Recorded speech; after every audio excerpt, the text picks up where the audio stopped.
PBKC is your entertainment destination for poker, table games, OTB, Paddock live events, and exceptional eats.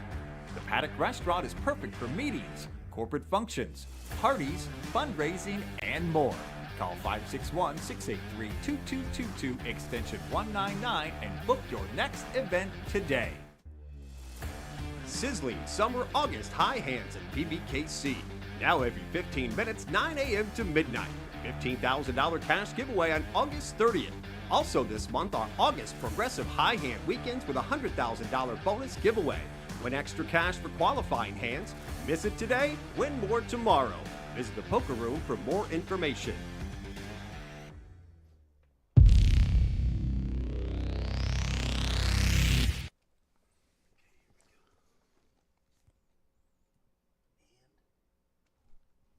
It's Wednesday afternoon. It's 10 a.m., actually Wednesday morning, and we are here for the PBK Pick Show, broadcasted live from the Palm Beach Kennel Club in West Palm Beach, Florida. My name is Mike Jameson.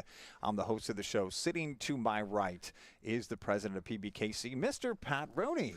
Mike, Hey. it's good to be here. A couple quick things before you start. Number one, I've been advised by my attorneys not to actually say anything, so I'm just going to be sitting here nodding a lot. So Okay. that's like number that. one. But in an abundance of caution, just in case I do say something, I've decided to change my name.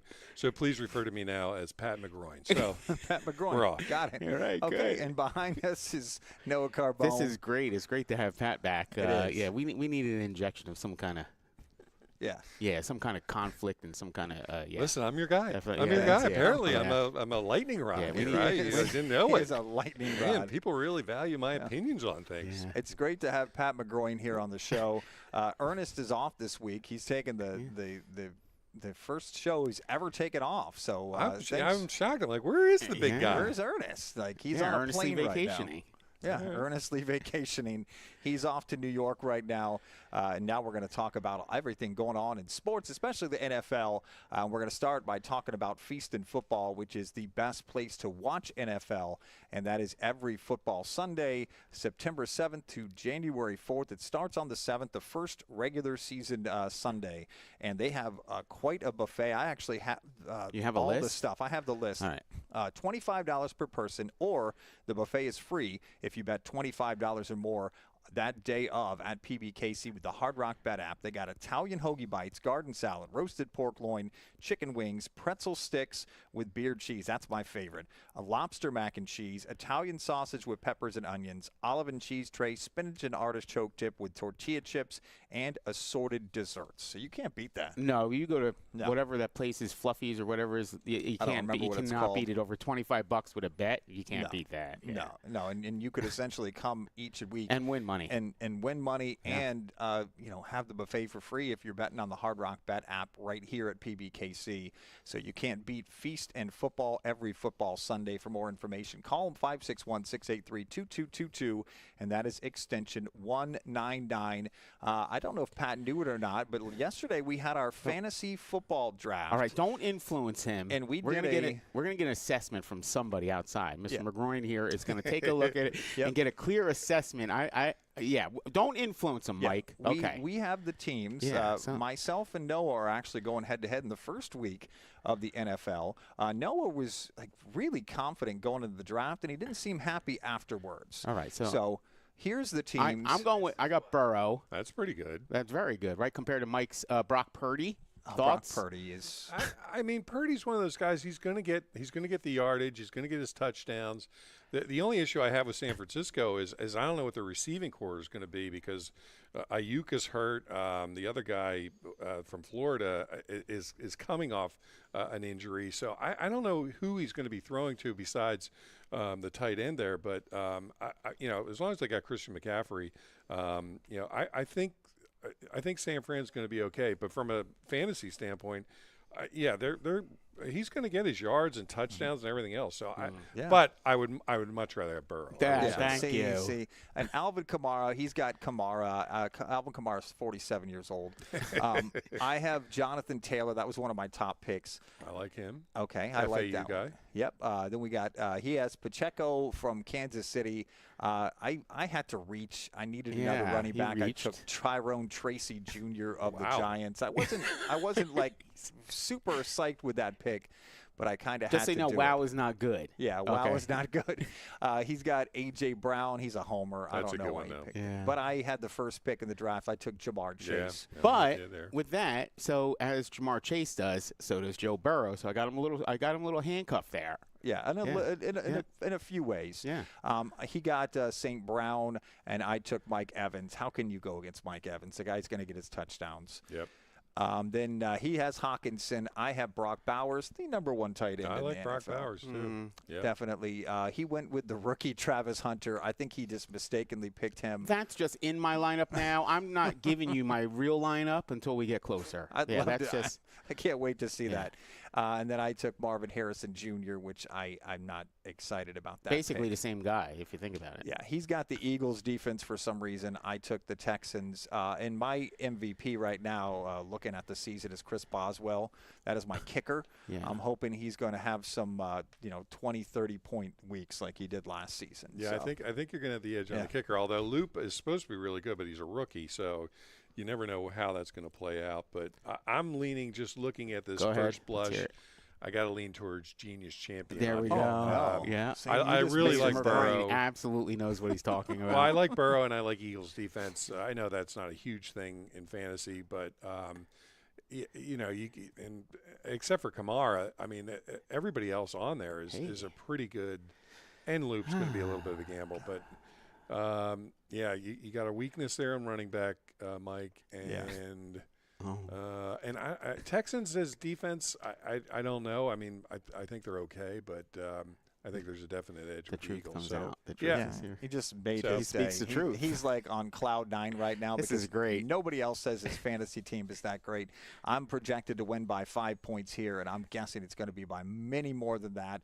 But we're going to see as we head to the first week of the NFL next week. But that was our fun fantasy football draft. That was great. You want to look back to it. It's all over social media. We had a really good time, and it didn't actually last that long. We had 1 minute between picks, so therefore it was very quick. Ended like 50 minutes. So if you want to watch back to that, take a look at it. Preseason is now over. What did we see in the preseason, Pat, of any significance for the NFL? Boy, that's a tough question. I mean, I think these preseason games are essentially glorified scrimmages, which is fine. The whole point of preseason, people I think misread what preseason kind of is and has become. In the old days, it was actually a chance for the players to get in some kind of shape. Believe it or not, these guys in the offseason did not lift weights and didn't run and didn't. A lot of these guys had other jobs, if you can even conceptualize that. So they did not do a lot of quote unquote football stuff in the off season. So the camps and the preseason games, at which one time there were as many as 7 of them, were meant to get the players, the starters, in some kind of playing shape. So a lot of times, I can remember in the Steelers days, they played the starters pretty much the whole game for most of the preseason games because, again, they wanted to get those guys in shape. That is not what preseason is now. It's just really a chance to see your undrafted free agents, some of your higher picks, not even necessarily your number 1 or 2 picks because you don't want to get those guys hurt, but it's for the 3rd to 7th round picks, your high-end free agent pickups that you got. You just want to see what they can do in a football-type situation, knowing you're going against the other team's 2nd, 3rd, 4th round guys or 3rd, 4th stringers. So it's really just an exercise in visuals to see. My whole thing with preseason is really with quarterbacks and running backs to me. I want to see if the young quarterback, whoever it is, can get the ball out, can read somewhat of a defense, can scramble if they have some awareness of what being an NFL quarterback is. And with running backs, I do think you can see, even in preseason situations, shiftiness, quickness, burst, field vision, those types of things. You can get a sense of a running back, even in preseason, and what they can bring to the table. Other than that, most of this is because they're not scheming for the teams, so it's a very vanilla offense. And again, defensively, they're not going to show you a bunch of blitzes or things like that, so it's a very vanilla defense. So it's tough to get a read on anybody else, in my opinion, except for quarterback and running back, of what they can do, because the teams really just aren't scheming to do anything. So you're just trying to see if guys can make football moves and if they have some intuition about them. And like if it's a linebacker, can he get to the line and get through a hole and snuff out a play? That's really all preseason is anymore. Yeah, I find it interesting that, you could probably go through the rosters of most of the teams, and especially if you're a fan of the team, you're going to know who's going to make it and who's not. If 53-man roster, you probably know 50 out of 53. You could probably bet on it. Those last three guys, sometimes they end up being important. The Eagles picked up probably maybe their fifth receiver, maybe their fourth receiver somewhere in there. This guy Cooper, unrestricted free agent. He comes out, tries out for the team, catching everything, turning heads a little bit. So you start to see potential. It gives those guys a chance to find a path into the league, especially the undrafted guys. The drafted guys, for the most part, you know what you got. But like Pat said, to read, Shedeur did no good for him at all, taking 5 sacks in like 12 snaps on that one. And it starts to show a pattern of like, okay, this guy's rattled in the preseason, and he can't process the information and see all these things. Those things tell you a lot. He made the roster, which was a little bit surprising, but I guess because of the name and where he was drafted, they put him in that spot. But, yeah, you could tell guys – I think they tell guys how guys are reacting to plays, how far out of position they're getting, are they turning their hips the right way consistently, and all these little nuanced stuff. But, yeah, like Pat said, for the most part, we're not getting schemes and, the Eagles giving up all the points to the Browns. That means nothing in that spot because we're just throwing out the defensive players and trying guys in different spots. It does give you a chance to try different pieces out in different areas. The Eagles did a couple things with their cornerbacks where they moved Coop to the safety actually at some point and gave him some looks there. So yeah, it gives you a chance to try things out without exposing yourself to a loss in the regular season. Yeah, because you mentioned Shedeur Sanders, let's move into that. The Browns traded quarterback Kenny Pickett to the Raiders. I mean, that's obviously, as a Raider fan, that's the key player we needed. Gloves. Now we're going to the Super there. Bowl. Okay, so I'm really jazzed about that. We also signed Amari Cooper, also, which I don't know if he still has a lot left in the tank. But because of that trade, Shedeur Sanders has struggled in the Browns finale, while other rookie Dylan Gabriel impressed. Does the Pickett trade mean absolutely anything for Shedeur, who's right now sitting as the third quarterback? Well, yeah. I mean, it takes a little bit of heat off of him and the organization in one aspect, is in that you don't have to worry about, all right, is he going to make the team? Pickett, I know, was injured. So are we going to wait till he's okay, make him the third guy, the second guy, all that kind of stuff. So it takes a little bit of heat off of Shedeur because he has one less guy to worry about in front of him. It's funny. I did see a fair amount of Shedeur in this preseason, and you saw some good against Carolina, and then you saw, like Noah was talking about, the bad in the last one. But that's what you're going to get. That's what I'm talking about. You're going to get that from a rookie. All you need to see, it's kind of like in golf when you're trying to figure out how to your handicap. The handicap in golf is not based on what you can't do. Yeah, all of us can shoot 100, but if you can shoot 78, that's what the handicap is based on. It shows what you can do. I saw enough of Shedeur that I don't think he's going to be a bust, or I don't think he's going to never play again or anything like that. I think what you saw out of him is a real, pot of clay that can be molded to a certain level. You can teach him how to throw the ball away. You can teach him, like, hey, you got a clock in your head. If you don't see the first read, the second read, get rid of the ball or run it. Something. You can teach that to a guy.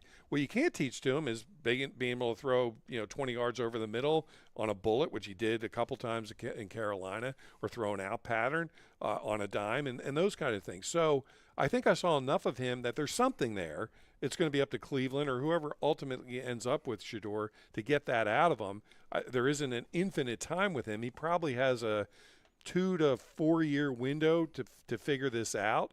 But without Kenny there, at least he's moved up enough that he's going to start getting some reps in practice. He might not see the field the rest of this season because I think Gabriel's going to be the number 2.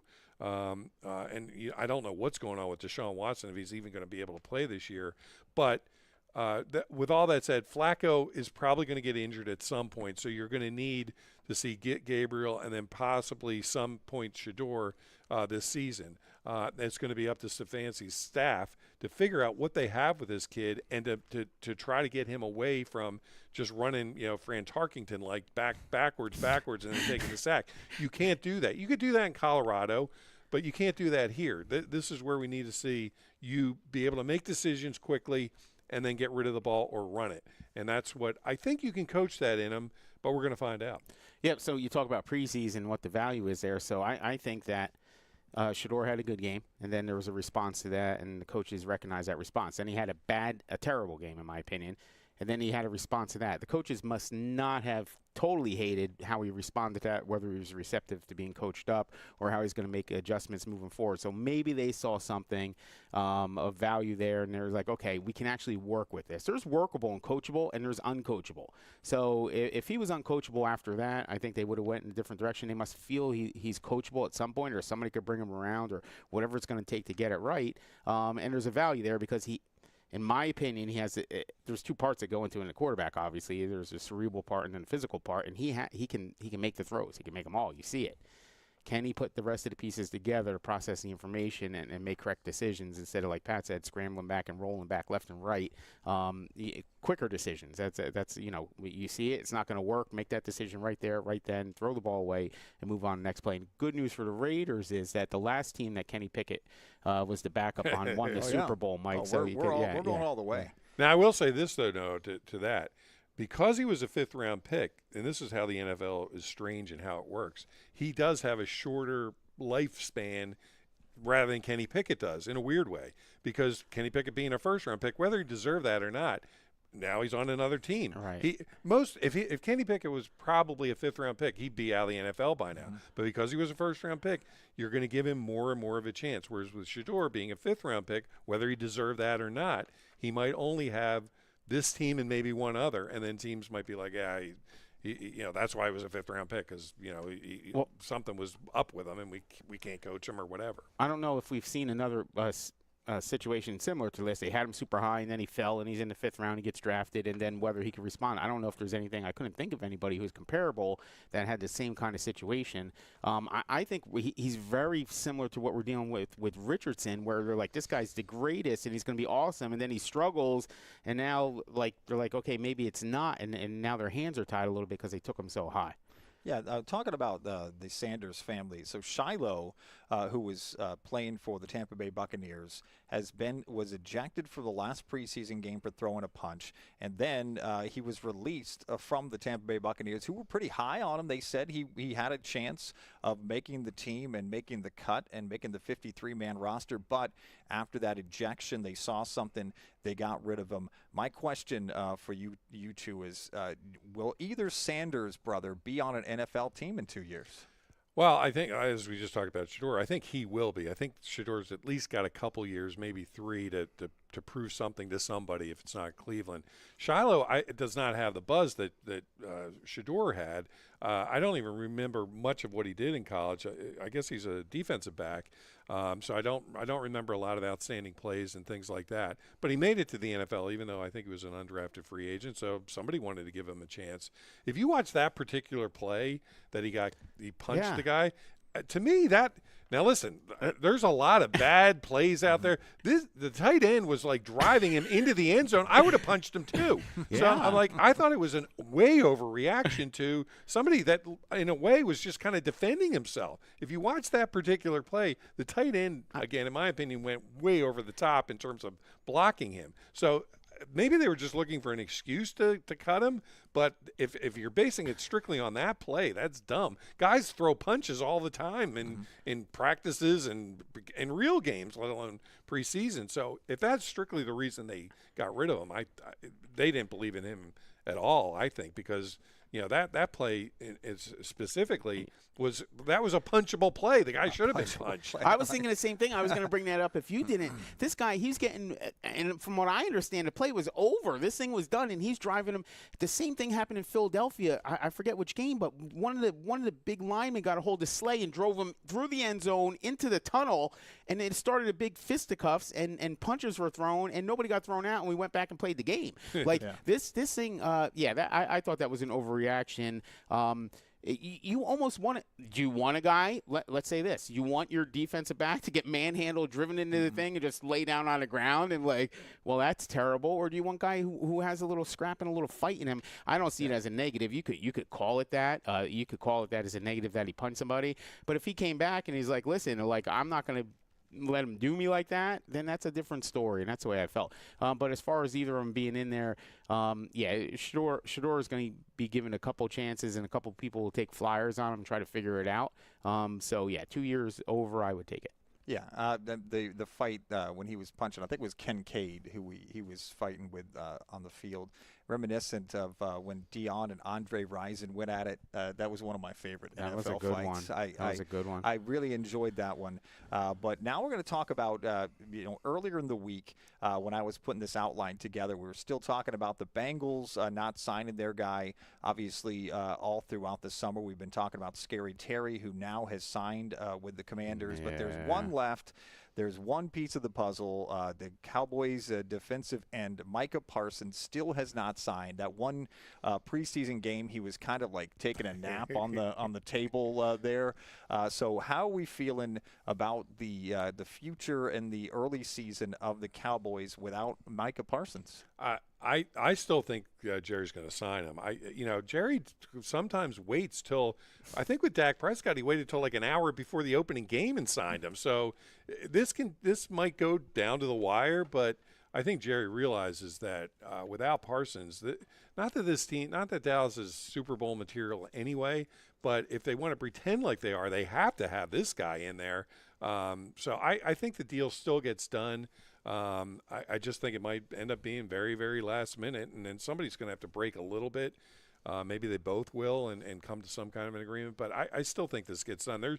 There's many instances with Jerry, especially over the last 5-6 years with Ezekiel Elliott and Zach Martin and some other guys, where he waited till a couple days before the first game and signed him. So I don't think this is anything out of the ordinary with the Cowboys. It's so bizarre how the NFL works with the contract negotiations. So you have the owner, and he's saying stuff, talking about injuries and all these other little things, and then you have the player, and he's talking about the operation and all these things. And could you imagine, in the regular workforce, if Pat and I, we go back and we're discussing salaries and going back and forth, and we just start saying bad things, and then next thing we know, we're like, all right, it's fine. Yeah. Bring him in. We're good. We're fine again. It's weird how that erodes that. It shows you the mindset.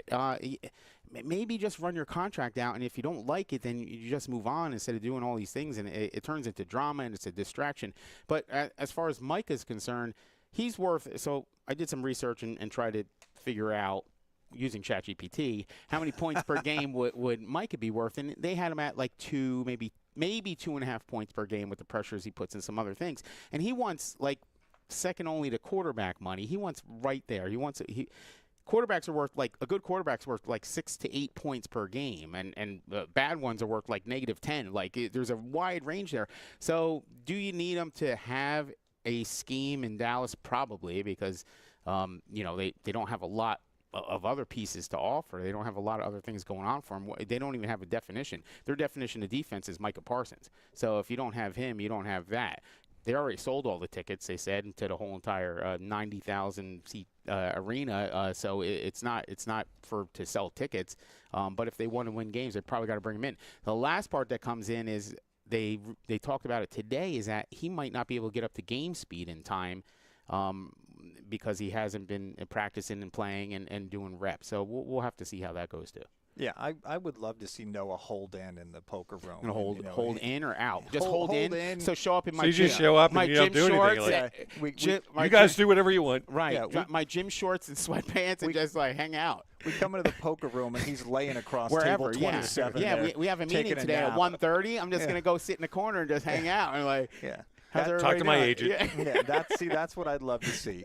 We had a couple of big injury news coming up. 2 players that are on the PUP list. That will be Joe Mixon is going to miss at least the first 4 games, and so is the Bills cornerback, the rookie Maxwell Hairston, was now put on injured reserve too. So he's going to miss the first 4 games of the season. Now we're going to actually do our preview of the NFC West this week.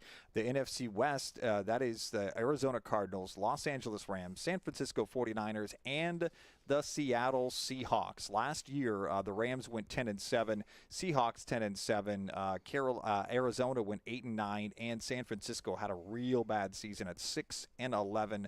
What are we expecting out of the NFC West, Pat? Well, I don't want to keep having to, pump up Noah. It drives me nuts that I have to do this, Yeah, but I've it's done bad. a lot of analysis. I think the only team in either conference that can beat the Eagles is the San Francisco 49ers. That's it.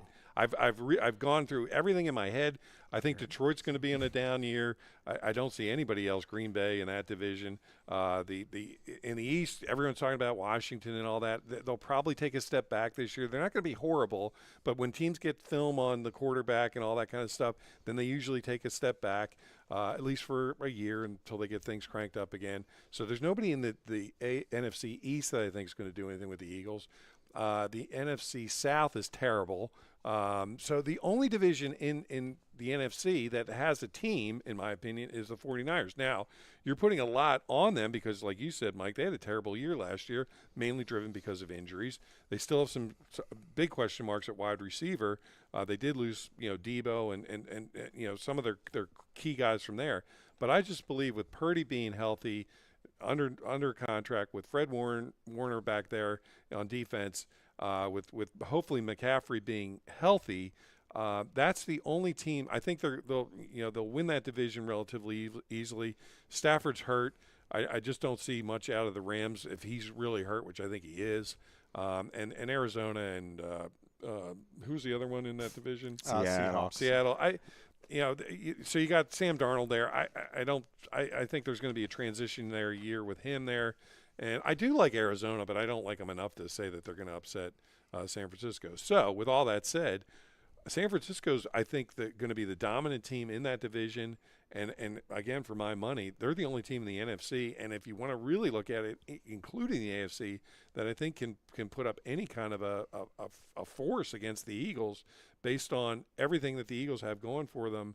I think the Eagles are actually going to be better this year than they were last year. So, barring injury, this show is going to be great. barring injury and barring distractions, which can happen, but I don't think you're going to see that out of the Eagles. So, there you have it. So we don't need to talk about the NFL anymore. This is one of the season best over. days of Season Noah's life. over. Mr. McGrory's my new favorite this is one comedy. of the- The Eagles are very similar, in my opinion, to the Florida Panthers. The Florida Panthers took a while.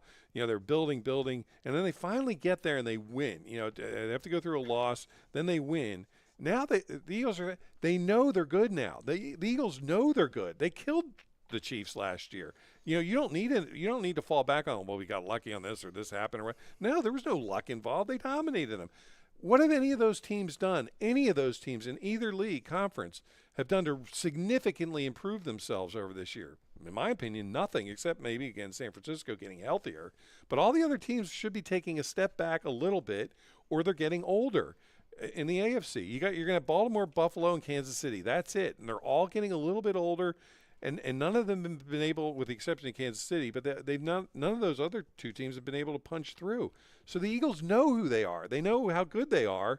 And unless they've done something this offseason to rest on their laurels and be like, all right, we're satisfied, which I don't think's happened, they should absolutely dominate the league this year. And as I mentioned before, I love that number 1 pick. That dude's going to be the defensive rookie of the year. I really think that team, and I'm not a big Eagles guy, but, with the team they've assembled, Saquon's probably going to be in the conversation for the MVP. And even if something happens to Jalen Hurts, they got good enough guys. The thing that's good about the Eagles are they're not completely dependent on Hurts. He's a leader, but he's not the leader. They have a multitude of leaders on that team. If he goes down for a while, they're going to be able to put anybody in there and be able to continue to run that machine. So, yeah, I don't know. Like I said, season over for me. Yeah, I'm gonna punch the Eagles in now, and I unless they have severe injuries or something, which can happen. You give me a better argument for somebody taking over for them this year. Yeah, I have no further questions, Your Honor. Well, seriously, no. Do some self-evaluation here. You know that team better than I do. What do you think can derail them? So there's a problem and depending on what Fangio could do with some of the pieces in the secondary, losing Slay, not having a second corner is a little bit of a concern, and then the safety position as well. But we're not built to have those positions be the dominant force. The defensive line and his schemes and some of the things he does. Offense, it is what it is. It rolls along. It gets yardage. The backup quarterback, like Pat said, he's playing absolutely lights out. He's a starter on anybody, a lot of teams in the league. So, yeah, I'm optimistic. I hate to get too far ahead of it. Jalen Hurts, after the Super Bowl, like he literally tells Smitty, he's like, well, this is the first one. And he probably, when he got home, he probably threw the Super Bowl ring in the safe, and then he went back to the gym and started working again. I mean, that he's just built differently. And that's their attitude over there. They're not going to give up. And don't forget, they've built a pattern of winning. 3 years ago, they're in the Super Bowl and we lose, and then we make the playoffs and have some injuries, and we don't. And then they get Saquon and then they win the Super Bowl. They're on that pattern, that path to playing good football. At least for the foreseeable future. And there's a culture and all those things that go into that. As far as the NFC West, the Rams, they want to be good, but as Stafford goes, the only player on that field that could have beat the Eagles in the snow in that game was Stafford, and he tried his best, and it still wasn't good enough because of some of the other pieces. Like Pat said, I don't believe they got a great in a whole bunch of other spots. There wasn't like a big acquisition or a big trade or a big anything. So they're rinse and repeat, but with an injured Stafford. And we're talking, it's a back injury from what I understand, right? Is that what we're saying? Yeah, that's bad. Back injury for me, and I don't even do anything, is a dangerous thing. I could be out on IR, and Pat knows out of nowhere, that back goes out, you're done. Now you're taking shots in your back, and that's a thing. And how bad does he want it? I don't even know what the backup situation is with the Rams, but I know if he's not playing, if Stafford's not playing, Jimmy G. Yeah, they're not winning games if Stafford's not there. So that's a problem. San Fran, yeah, they lose a couple pieces. I think they were a very big scheme team for a while with McCaffrey and some of the things they did. When they brought him in and they started scheming different things with motions and all this crazy stuff, it was hard for people to figure out. You see guys running wide open all over the place. Now their defense obviously was great, and Warner back there is going to control a game, everything over the middle. But as time goes on and things change, and like Pat said, you get film and people start figuring out and how much, how genius is your coach and some other things. I think they're scheme built, so I don't know how that's going to play out. But the other two teams, they're that team, 9-8, 8-9, whatever it is. They'll win some games, they'll lose some games. Kyler Murray isn't going to go on a streak and carry his team to 12 or 13 victories. It's not going to happen, especially with the coach in there in Arizona. That's a one-off from the Eagles. After their Super Bowl run, they let him go, and he's coaching over there, and it's just not getting it done. I think it's going to be a lot of what we've seen 2 years ago, not last year, but with San Fran healthy. Yeah, now let's do the over-unders. San Francisco 49ers at 10.5. Over or under, Pat? I mean, I'm going to go over. I think they're going to win 12, 13 games. Like I said, I think this is going to be the San Francisco of 2 years ago. But again, they do have questions. I'm not anointing them anything. I just think they're the only team that potentially could do something with the Eagles. I like Purdy, and I like Kittles, and I like some of the McCaffrey, obviously. And I do think they have a stout defense. So I'm going to go over. I'm going to say they're going to win 12, 13 games. What about you, Noah?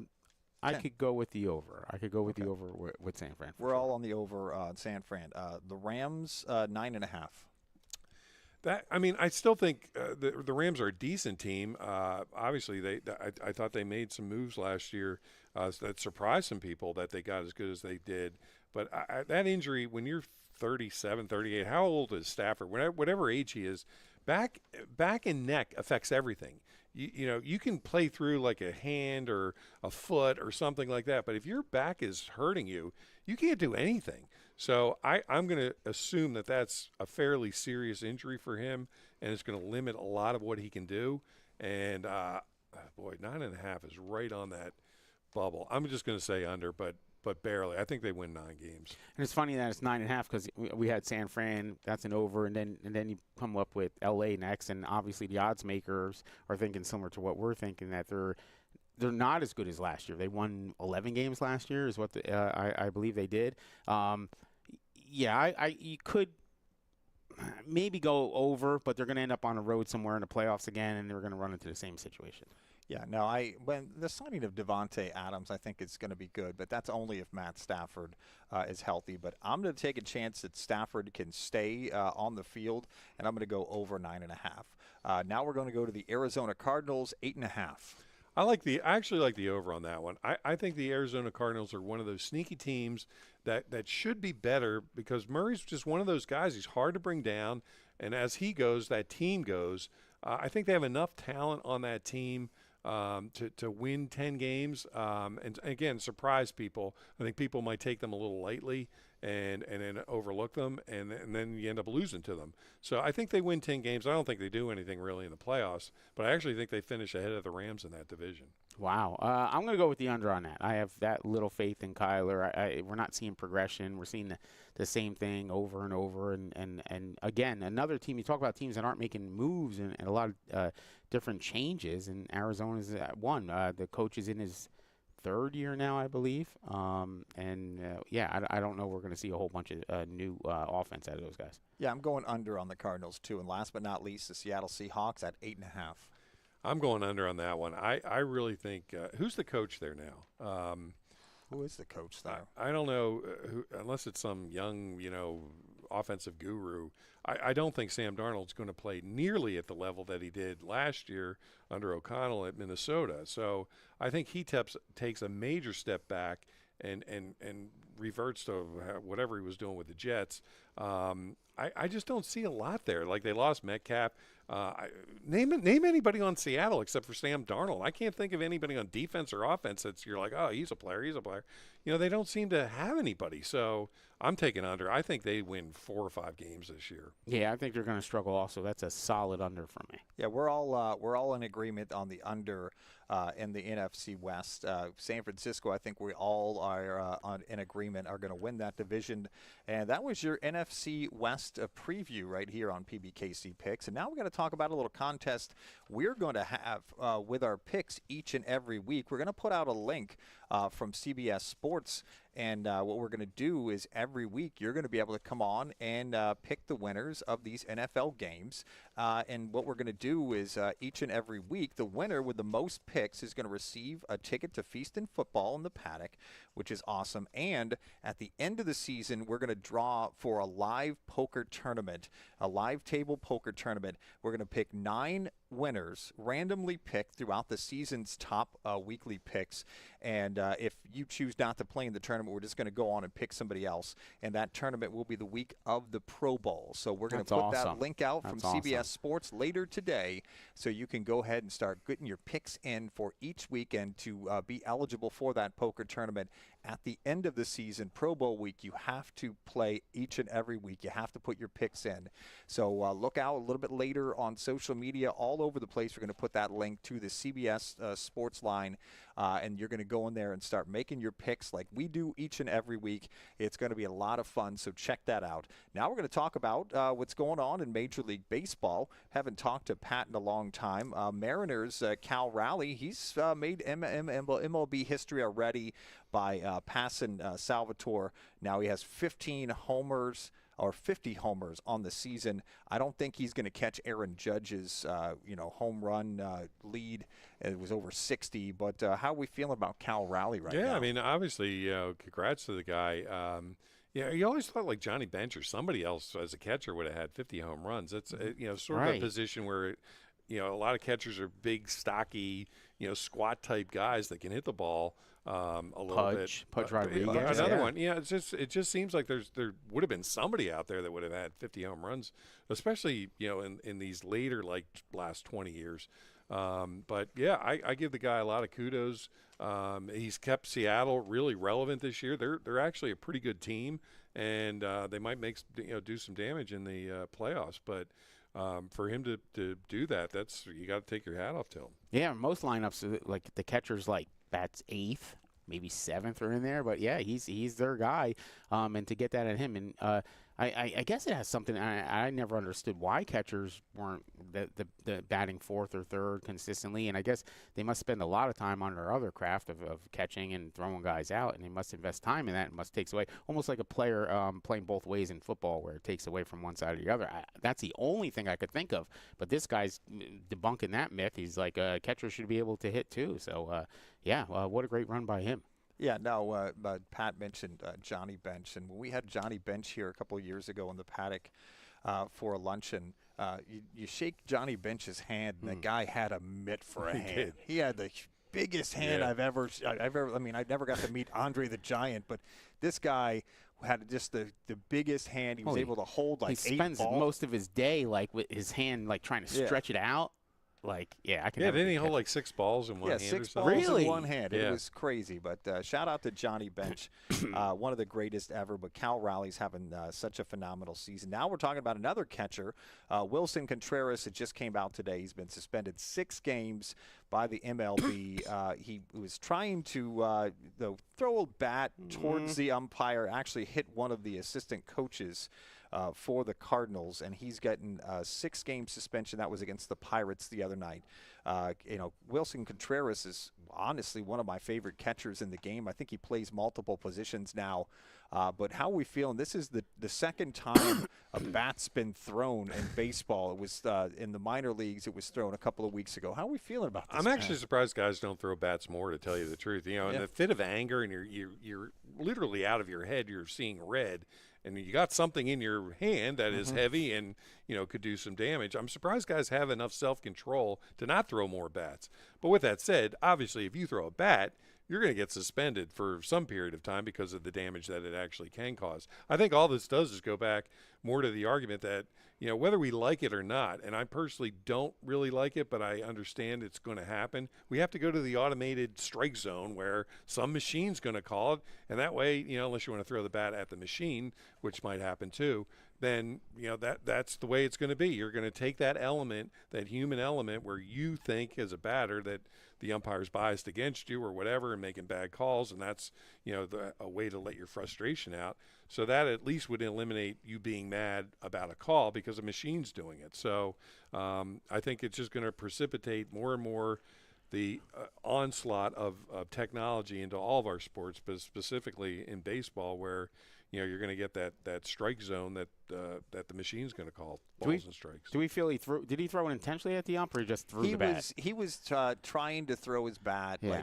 We don't know for sure if he was trying to hit the umpire. You got to think about intent. I was in a situation, and it's like we're talking about taking the element of a judgment call per se in a game, and thank God the game wasn't a playoff game or something that matters. 6 games, I get it, suspension. But I was once in a football game where we were playing in Boca, and we're tied 0-0 with 2 minutes left on the clock, and our running back breaks a run down the sideline right past me, and the water boy, the kid, he's a volunteer who he's standing there, and the ref plows him over, runs him over on the sideline, and our kid runs for a touchdown, and the ref's like, he throws the flag, bring it back. The water boy cost us a touchdown, and all he was trying to do. What does that have to do with the outcome of the game? Exactly, That's but what I said. they were able to, because it's the rule. So here we are, and we're making a judgment call. We get it, ref. The kid's not trained to stay out of your way or whatever. He's on the sideline. You're running down the sideline.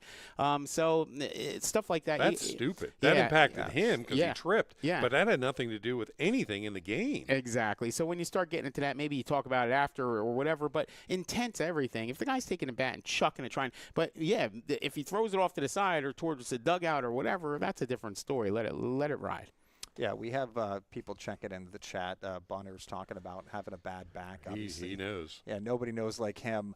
So Cooper Cup's on Seattle, but he's I just don't, and I like Cooper, but I just don't think he's the player that he was 2-3 years ago. So I don't know if he can make any kind of, maybe he can, I don't know, but yeah. So and then Pearsall's the guy I was talking about for San Fran. He's good, but he was hurt I think last year. He got shot. Shot, but I think he also got hurt on top of that. So we'll have to see how that comeback is. Unlucky. Yeah, shout out to Kurt. He was one of my favorite old dog trainers when we ran the Greyhounds here at He's got a BBKC. full dissertation on it. Oh, he does. He's a big Seattle fan. I don't think he's expecting He's taking the much. Rams, though. He thinks Jimmy G is going to be okay if Stafford gets hurt. It's a possibility. Now let's run down the power rankings in the MLB right now. The top team is the Brewers.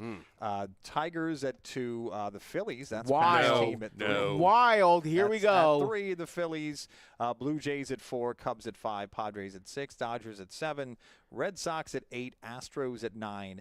And then the Yankees round out the top 10. Moving up from 11 to 10. So are we feeling like the Brewers have a chance when they go into the playoffs of winning this thing? I think there's a big, like everything else, there's a huge difference between the regular season and the playoffs. And in any sport, the playoffs are just a different level, and you have to have guys that feel confident and maybe have been there before or are just so good that they can overcome that initial, like, I'm in the playoffs now and I should be nervous and all that kind of stuff. So to answer your question, I have no idea. This Brewers team has shocked me. They've gone on a couple like 10, 11 game winning streaks with you talk about the Pirates and the Brewers spend just as much money as the Pirates do, but they win. They figured out how to get guys that can win. So they're one of those very, very small market teams that have figured this out, in terms of paying guys and being able to maintain a team. So I give the front office there a ton of credit for having this team, in contention the way they are. But again, you get into the playoffs, especially in the first. Now they might have a bye, so they might not have to deal with. I think the first round's 5 games, and then they go to 7 games. I think that's still how it is. When you're in those 5-game series, all you need is 2 pitchers. If you have 2 pitchers, they can shut down most good teams' bats at that point, and then then you got to find a way to win that 3rd game somehow. But in a 7-game series, it's more. With the whole pitching staff and that kind of stuff. So I give them a chance, but them being new to this area of being a really, really good team, I think is going to be a test for them once they get to the playoffs. And then you're playing a bunch of really good teams that have good pitching, and then you'll see what the Brewers are made of at that point. But I wouldn't discount them. They're there for a reason. So, but the playoffs are a different animal. Yeah, it's funny that, beginning of the season, the Padres and the Dodgers, and we're talking about those are lock teams and the whole thing, and then the Brewers come out of left field, for lack of a better term, and they're just right in the position. And the Phillies, I don't know if they're 3, they're back and forth, or play a little bipolar baseball sometimes where it's like, wait, what are we doing here? And then, okay, now we're back on track. But this is the time to get hot. If you're going to get hot now and roll it into the playoffs. The Yankees, they were struggling bad 2 weeks ago. Like, they couldn't find a way to win. So if you could get that corrected, winning brings winning. It's weird how that works. And baseball seems to be like the greatest example of that with these streaks that these teams go on. I don't know if there's other sports, basketball maybe, but where you go on these crazy win streaks or crazy losing streaks where you can't figure it out and the bats aren't hitting and all those things. But the Brewers are consistently winning. Can they keep it going? And then what other team can get hot as we get into the playoffs? Yeah.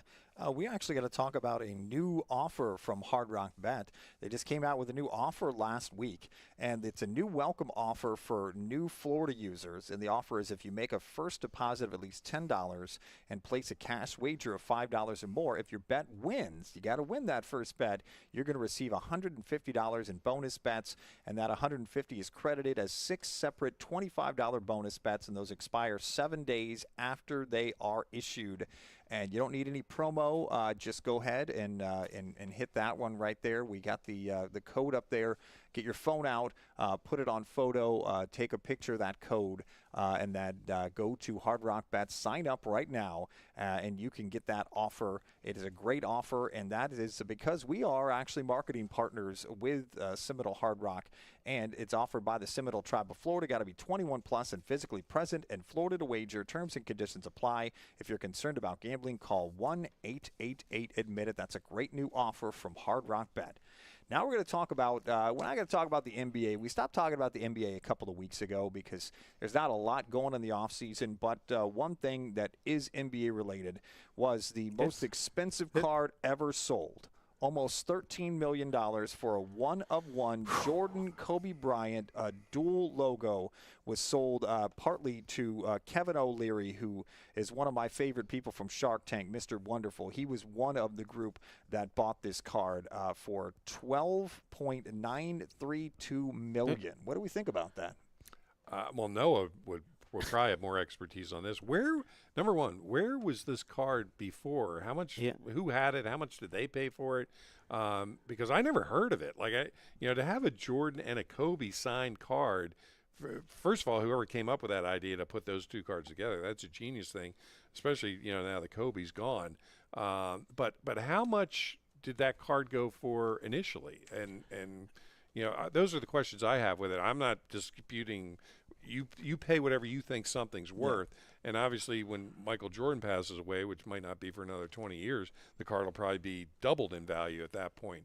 But yeah, I think that's one of those investment moves that, guy sees something and values it at that number, and that's what he paid for it. But I'd love to know what the card was before that. Right. So to give you an idea, 7-8, was that Kobe's rookie year? I don't believe so. Well, this card was actually, to mention what Pat was talking about, I believe it was the first person that might have pulled. This was a 2007-2008 Upper Deck Exquisite collection. Right. That's the only way back then you got Michael Jordan's autograph because he was signed only with Upper Deck. And the Exquisite collection was a high-end box, but you're probably talking about a $3,000 box back then even, or $2,000 box with a handful of cards. So this is a one-of-one. This is the only one. The grade doesn't matter. But I'm guessing, Pat, to your point, I'm guessing out of the box to start, maybe 200,000, maybe back then, maybe three. But what's happened is over time, and when COVID, it changed the whole dynamics where people they turn to collectibles sometimes. So now we're talking where cards, we're talking a $12 million card. We're talking great pieces of artwork at some point. So what the trend is now is these one-of-one cards being the holy grail of cards. So they put one out. Each company puts one out. Each set they make, they put a one-of-one. Everybody's shooting for the one-of-one, and that's the card. Obviously, if you have that, you name your price because there's not two, and we're not going to debate it, and you can't undercut each other. It's just the price is what the price is. Now, on a personal note, I actually brought my one-on-one. I have a personal one-on-one, Mike, that maybe you could share of my favorite player. It's a Jalen Hurts one-on-one. So maybe just 20 years from now, I almost dropped 20 years from now, we could be talking about something itself that's worth $12 million. That's not going to happen. You don't hit the Super Bowl MVP, Mike. That's what he is. So, to your point, everybody's trying to hit those, and the only cards that you'll ever see at this level are the one-on-ones. All the other ones where they could drive each other down or undercut each other. But when you have the one-on-one, even when I bring this card to the show, I could put some stupid price on it, and nobody could argue with me because there's no comparables, and you can't compare it. So it's what somebody wants to pay for it is what it's worth. $12 million. It's going to be worth more. It's not going to be worth less ever. I don't see it. Somebody else is going to be, like, oh, well, I got more money and I could buy that card and, $17 million.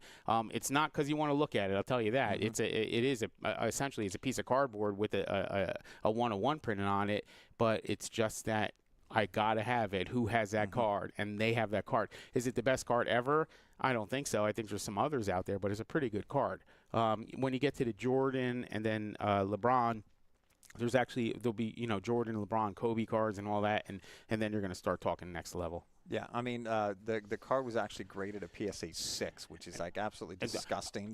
Which is surprising, Mike, if I will. So with one-on-one, so this card here, I wouldn't send the grading because the grading doesn't matter because there's no other one. If you like it, you like it. If you don't, you don't.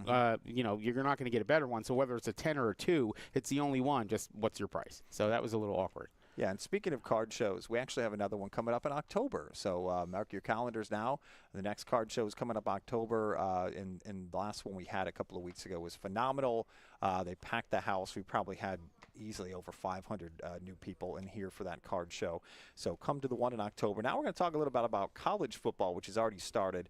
Yeah. The big Week game- 0. I like that one. Week zero. zero. So the big game this Saturday is the Texas Longhorns at the Ohio State Buckeyes. The Buckeyes are favored right now at -125.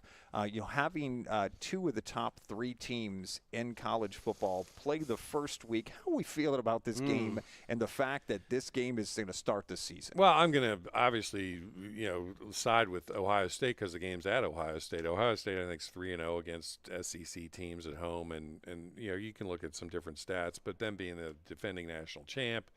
But Texas is good. They got Arch Manning. This would be an unbelievable statement game for them to go into Columbus and win this game.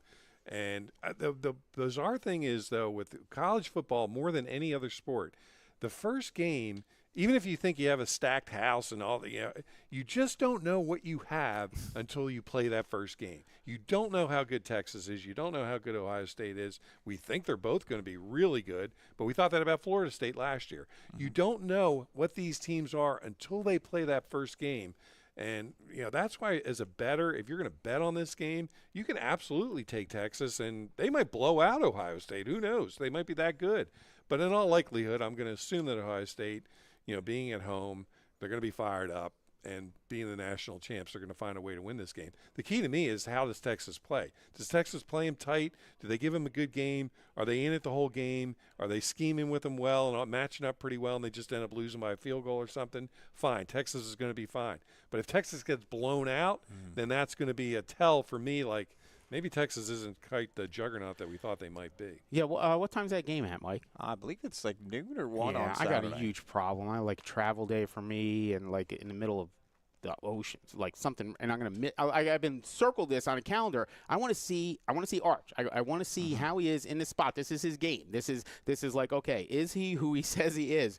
If he comes out and he wins this game at Ohio State, forget it. His stock goes through the ceiling. I don't know how much matters anything else that happens the rest of the season. But you're playing on the road. It's the first game. Ohio State has. It's a matter. College football is a ton of speed. Like, how much speed does a team have? Ohio State has speed all over the place. Texas, they play maybe a little bit a different style of football. They're going to have the best quarterback on the field. I don't think that can be argued with. But man, that's a trip. You're going from Texas up to Ohio, and if they pull that off in that environment, there's going to be I don't know what the rest of their schedule looks like. I think they have Oklahoma and a couple other ones. But this game, and it's so weird how college football is like the first game, and everybody's like, can whichever team loses this game, can they bounce back and recover long term, or they just go in a tank? Like Florida State lost their first game last year, and then the wheels fell off, and they lost, and they stunk. So you would hate to see that happen to either team. This could be the changing of the guard a little bit with Texas coming in there. And I think them. Texas can lose this game. As long as they don't get blown out, they can lose the game because it's on the road. But Ohio State, if they lose this game, especially if they lose it kind of big, that's not a good sign for them. So in a weird way, as long as Texas keeps this game relatively competitive, they're fine. They'll go with the rest of their schedule and do what they need to do. But they can't get blown out. That would be psychologically a bad thing for them. Yeah, no. So now we're going to go into sports betting picks of the week. And, with that, Pat, why don't we just talk about that game? Who are you taking to win the game? And you like Ohio State right now at I'm just going -125. I'd like to, what's the actual point spread? I don't like those numbers. I like knowing if they're plus 6.5 or whatever. Whatever the point spread is, I'm still taking Ohio State because they're at home and they're the defending national champs. Until somebody beats that, then I'm going to take that team. But again, college football, more than any other sport, you don't know what you're getting until that first game is played. You really don't understand how the dynamics with new guys coming in, guys from the portal, coaching changes, all that stuff. And now you're trying to put this product on the field, and how are they going to react how's Texas going to react in what's going to be a very hostile environment? I have no idea, but we're going to find out. So until somebody proves me wrong, I'm taking Ohio State in that game. Yeah, Texas, they kept their best player, the quarterback, and they have him again this year. And arguably, Ohio State lost a few of those pieces, Judkins and a couple other guys. So do they have more guys in the pipeline? Probably. Traditionally, they just have a portal that just brings the next guy in. And again, in these games, I'm a believer in Ohio State focus. Speed just kills these guys. If you're flying around, you can make up for mistakes. If you have the more talented guys in a game like this, you'll win more games than not because you're just faster and you can catch up and make a mistake and still recover from it. So I'd like to see Texas go in there and do it, but would I bet on it? No, I have to go the other way with Ohio State also. Yeah, I think that's the smart move, is taking Ohio State at home. But to be honest with you, like, I'm really rooting for Arch. If Arch can go into Ohio and win this game, I mean, they're already talking about him winning the Heisman. That would just put him, so far above everybody else. But my other sports bet, last week I actually gave you a sports bet on the Pirates winning last Wednesday, and they actually did. And Okay. I would have hit the sports bet for like $165. Right. So today I'm going to give you the Braves at the Marlins. I'm taking the Braves to win today. The Braves have a pitcher, Joey Wentz. I'm taking him to have 6 or more strikeouts and an anytime Acuna home run. And the odds of that are plus 1,100. Bet $25 to win $300 on that bet today. So mark that down. I did hit one last week, but it's been a little while. So I'm rooting for the Braves today. But one of the things we got to talk about is everything going on in the poker room with the August High Hands. That is going to culminate this weekend. Saturday with that big $15,000 giveaway. That's going to be huge. Till then, you still got high hands every 15 minutes, and then those big progressive high hand weekends with the $100,000 giveaway. That is still going on, and then we're not stopping this. September is just as good in the poker room. We also have to talk about the $10 poker party, which is also coming up just a few nights from now, August 29th. If you've never played poker here in a tournament, come up to the registration. Show them that you follow us on any social media and say poker party, and your first $10 entry is free. That is going to be a huge contest coming up this Friday night for that $10 poker party with a $1,000 guarantee, and it's located right up here on the second floor. And we're going to open up registration a little bit early. It starts at 6:15, but registration opens at 5:30. So come on up. If you're playing for the first time, we welcome you. We'll even teach you how to play. It's going to be a great $10 poker party this Friday. A side note to that, so everybody understands. So football season's starting. We have all the games, and they're on the big screen. So don't miss. You could do both. And poker's a game of patience. So you play a hand, you don't play a hand. Watch the game. Everything's right on the screens, and you could get the Hard Rock bets. You could do everything right here. Yeah, don't skip poker or these events or winning that money and miss the game, because the games are all on, both on Saturday and Sunday. Every single game will be on. Yeah, that and one of the best places when you come on Sunday, between hands or take a little time off the table, check out Feast and Football right over there in the paddock with that all-you-can-eat $25 buffet. Buffet is free with $25 or more bet placed day of at PBKC with the Hard Rock Bet app. And that's going to start on September 7th. And we got to talk about all the cool shows going on in the paddock. We have a full lineup of shows. We announced some, last week too. This is the first 3 coming up. We got the Reaction Band. They're playing Motown favorites. They're going to be here October 3rd. Those tickets are selling fast. My favorite crooners are the Rat Pack Now. I actually was lucky to talk to Dean Martin the other day on the phone. I don't know if it was really Dean Martin I'm like, he's or been not. dead for like 30 years. So God, now you tell me. So Rat Pack Now is going to be here on October 17th. They're fantastic. We've had them a couple of times. They're absolutely wonderful. Buy those tickets for them. And this one we announced last week, Beer for My Horses. That is a Toby Keith tribute show for all of our country That's fans. right in your out there. wheelhouse, Mike. That Oh, one. it is. Yeah, I'm a big Toby Keith fan. That show right there, I think, is going to sell out. And all of these are dinner and a show. So you're not just paying for the show, you're also getting a dinner, too. And you can find out info about all of those on our website at pbkennelclub.com. And our final thoughts, what are we looking forward to this week, Pat? Well, I mean, we talked football starting, and it just brings everything to a whole different level. Golf sort of now taking a back seat. You still got the Ryder Cup there, but football is going to dominate here. And then, basketball and hockey are going to be starting pretty soon. So it's getting into that October exciting part of the year where all 4 sports are going on at the same time. But I did want to say, Mike, before we sign off here, you didn't ask me like my bet except for that Texas game, but okay. My absolute lock of the year, bet your mortgage. Bet the Mets, whatever the line is, against the Phillies today. The Phillies are 24-30.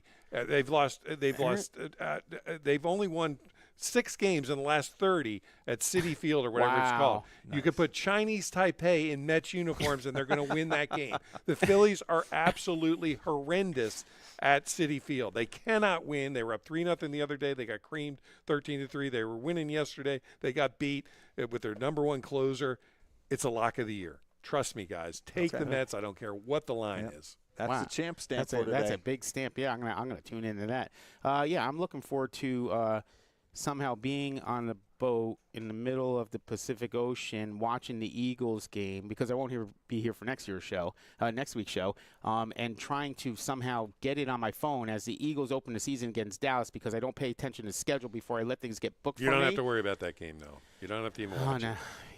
It's in Philadelphia, isn't it? Yeah, it's in Philly. It's going to be 30 so that's 30 it. And then, I'm missing the game Saturday. So we're right on the cusp of everything great, and I'm going to miss it all. So, Fantastic. Well, we know where Noah's going to be. He's going to be on a boat somewhere this weekend while all these great games are going on. But I can't wait for that Texas and Ohio State game this Saturday. That's going to be one for the ages. I'm hoping it's going to be a good game and a good battle. But we're going to catch you next week right here on the show on PBKC Picks at 10 a.m. every Wednesday. We can't wait to talk to you next week, and right on the cusp of the beginning of the NFL season. So have a great week, and we'll see you next Wednesday.